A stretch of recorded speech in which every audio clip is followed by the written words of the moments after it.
ये तो हम सब जानते हैं कि भगवान श्री कृष्ण का जन्म नंद के घर हुआ था। लेकिन क्या आप ये जानते हैं नंद कौन थे और क्यों भगवान श्री कृष्ण ने नंद के घर ही जन्म लिया? आइए जानते हैं इसके पीछे की कहानी। लेकिन इस कहानी की शुरुआत से पहले मैं आप सबसे अनुरोध करूंगा कि हमारे चैनल को सब्सक्राइब जरूर करें और अपने प्रियजनों को भी हमारे चैनल के बारे में जरूर बताएं। तो आइए अब जानते हैं इसके पीछे की कहानी।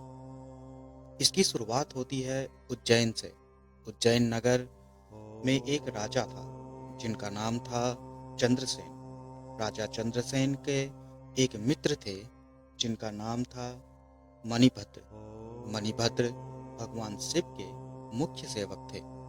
उन्होंने चंद्रसेन को कौस्तुभमणि उपहार में दिया था। ये कौस्तुभमणि सूर्य के समान चमक रही थी, जिसे देखकर राजा बहुत खुश हुए और उसे अपने गले में पहन लिया। इस बारे में जब अन्य राजाओं को पता चला तो वो सब इसे पाने के लिए राजा चंद्रसेन पे आक्रमण कर दिया। राजा चंद्रसेन इतनी बड़ी सेना से जीत नहीं सकते थे, तो खुद को बचाने के लिए महाकालेश्वर ज्योतिर्लिंग के शरण में चले गए और भक्ति करने लगे। उसी समय एक विधवा औरत अपने बेटे, जिसका नाम गोपी था, उसके साथ वहां से गुजर रही थी। गोपी राजा को पूजा करते हुए देख रहा था। फिर जब गोपी अपने घर वापस गया तो बाहर से एक पत्थर ढूंढ लाया और उसे रखकर जिस तरह से राजा पूजा कर रहा था उसी तरह वो भी पूजा करने लगा। फिर उसकी माँ ने उसे खाने के लिए आवाज दिया, लेकिन वो नहीं आया। तो उसकी माँ को क्रोध आ गया। वो क्रोध में बाहर गई तो देखा वो पूजा में लगा है, जिसे देखकर उसे और भी गुस्सा आ गया।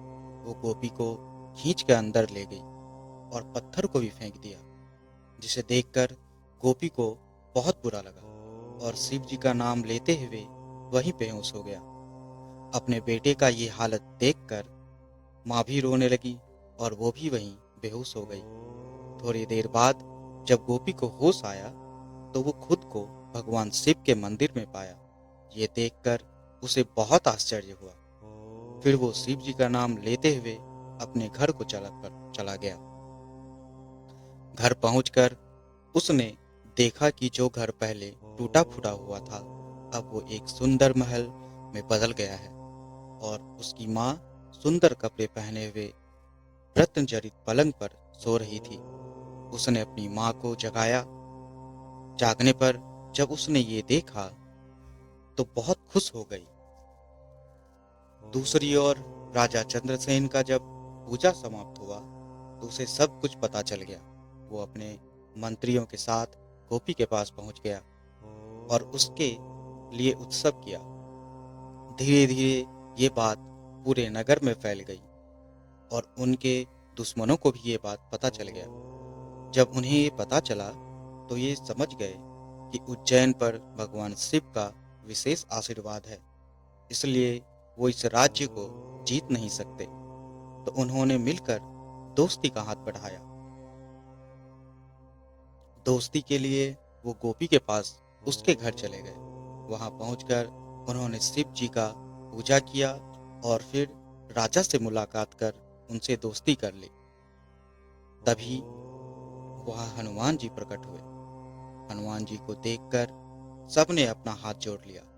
हनुमान जी आगे बढ़कर गोपी को गले से लगा लिया और बोले, इस बालक ने सच्चे मन से शिव जी की स्तुति की है, जिससे प्रसन्न होकर शिव जी ने इसके सभी दुखों को हर लिया है। फिर आगे उन्होंने कहा कि ये महायोग्य पुरुष होगा और नंद के नाम से जाना जाएगा। भगवान विष्णु जब श्री कृष्ण के रूप में अवतार लेंगे तो इसी के घर में निवास करेंगे। यह कहकर हनुमान जी चले गए और फिर जब श्री कृष्ण ने जन्म लिया तो वो उसी गोपी यानी कि नंद के घर में जन्म लिए। दोस्तों, ऐसे ही और भी सुंदर कथाओं को जानने के लिए हमसे जरूर जुड़ें।